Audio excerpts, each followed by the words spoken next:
आबनाए Hormuz में Saudi परचम बरदार ऑयल टैंकर पर हमला हुआ है। खबर एजेंसी के मुताबिक ओमान के साहिल के करीब हमले से सऊदी सुपर टैंकर को नुकसान पहुंचा है। विद्यान नामी टैंकर पर धमाके की वजह ताहाल मालूम नहीं हो सकी है। रॉयटर्स ने मैरीटाइम ज़राए के हवाले से बताया कि खाम तेल से लदे सऊदी टैंकर पर जिस इलाके में हमला हुआ है उसी मकाम पर आज कतरी LNG टैंकर को भी निशाना बनाया गया था।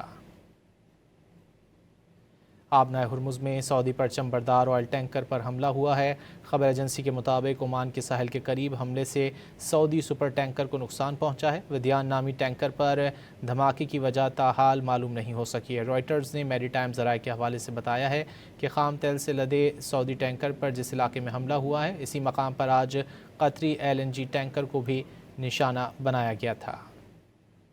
आबनाए हुर्मुज़ में सऊदी परचम बरदार ऑयल टैंकर पर हमला हुआ है। खबर एजेंसी के मुताबिक ओमान के साहिल के करीब हमले से सऊदी सुपर टैंकर को नुकसान पहुंचा है। विद्यान नामी टैंकर पर धमाके की वजह ताहाल मालूम नहीं हो सकी है। रॉयटर्स ने मैरीटाइम ज़राए के हवाले से बताया है कि खाम तेल से लदे सऊदी टैंकर पर जिस इलाके में हमला हुआ है इसी मकाम पर आज कतरी LNG टैंकर को भी निशाना बनाया गया था।